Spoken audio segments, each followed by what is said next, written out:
સુરતમાં હત્યાના બનાવમાં વધારો થતો રહ્યો છે ત્યારે ડિંડોલી વિસ્તારમાં આવેલા ડિંડોલી સાંઈનગર સોસાયટીમાં તીક્ષ્ણ હત્યાના ઘા મારી યુવકની હત્યા કરી નાસી જનાર બે આરોપીઓને ગણતરીના કલાકોમાં જ પોલીસે ઝડપી લીધા છે।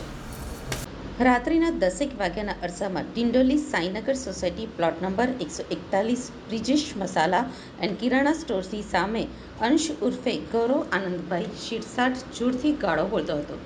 ત્યાંથી પસાર થતા બે ઈસમો પૈકી એક ઈસમે ફોન ઉપર વાત કરતો હોય ગાળો બોલવાની ના પાડી હતી, જેથી ગાળો બોલનાર તથા ત્યાંથી પસાર થતા બંને ઈસમો વચ્ચે બોલાચાલી બાદ ઝઘડો થયો હતો।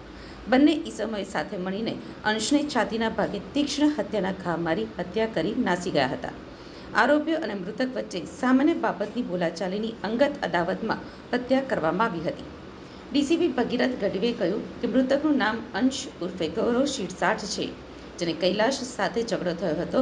કૈલાશ ઉર્ફે કાલુ રામોશી સાથે ઝઘડો થયો હતો। કૈલાશ મોબાઈલ ઉપર વાત કરી રહ્યો હતો ત્યારે અંશ અપશબ્દો બોલતા બોલતા પસાર થઈ રહ્યો હતો, જેથી બંને વચ્ચે બોલાચાલી અને ઝપાઝપી થઈ હતી। ત્યારબાદ તેઓ છૂટા પડી ગયા હતા। એ દરમિયાન ભોગ બનનાર ગૌરવ ઉર્ફે અંશ સોસાયટીમાં આવી રહ્યો હતો અને આ તરફથી કાલુ પણ પોતાના મિત્ર રાકેશ સાલ્વે સાથે બાઇક ઉપર જઈ રહ્યો હતો, ત્યારે ફરી બંને આ ઝઘડાને યાદ કરીને ઝઘડો કર્યો હતો।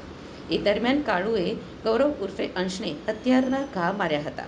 છાતીમાં ચપ્પુના ઊંડા ઘા મરાયા હોવાથી તેનું મોત થયું હતું। ત્યારબાદ બંને આરોપીઓને પોલીસે તાત્કાલિક ઝડપી લઈ કાયદેસરની કાર્યવાહી હાથ ધરી છે। બનાવ બન્યો હતો। આ ઘટનામાં જે ભોગ બનનાર છે એ અંશ નામનો એક વ્યક્તિ છે કે જે 20 થી 22 વર્ષની એની ઉંમર છે। એ પોતાની સોસાયટી મહાદેવનગર 2 એ સોસાયટીમાં પોતાના એક નજીકના જે એક વ્યક્તિ હતા આસપાસ રહેતા, એના સાથે એનો ઝઘડો થયો હતો। એ કાલુ ઉર્ફે કૈલાશ ઉર્ફે કાલુ રામો છે, એની સાથે એનો ઝઘડો થયો હતો।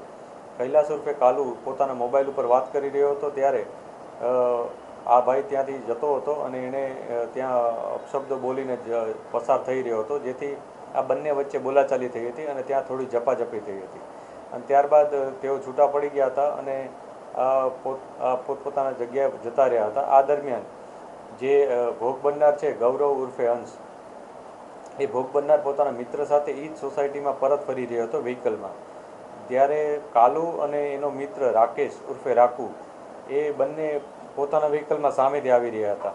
જ્યારે એકબીજાને સામે જોવે છે એટલે ફરીથી એ ઝઘડા યાદ કરી અને બંને ફરીથી ઝઘડે છે અને આ દરમિયાન જે આરોપી છે કૈલાશ ઉર્ફે કાલુ, એણે જે ભોગ બનનાર ગૌરવ ઉર્ફે અંશને ચાકુ મારી દે છે અને આ ચપ્પુનો એક ઘાવ ખૂબ જ ઊંડો હોવાથી જે ભોગ બનનાર છે એનું મૃત્યુ થાય છે। પોલીસે આ બાબતે તત્કાલ સ્થળ વિઝિટ કરી તપાસ શરૂ કરી દીધી હતી અને ગુનો રજીસ્ટર કરી અને બંને આરોપીની ધરપકડ અત્યારે તજવીજ ચાલુ છે અને બંને આરોપીઓના ગુનાહિત ઇતિહાસ વિશે પણ અમે તપાસ કરી રહ્યા છીએ।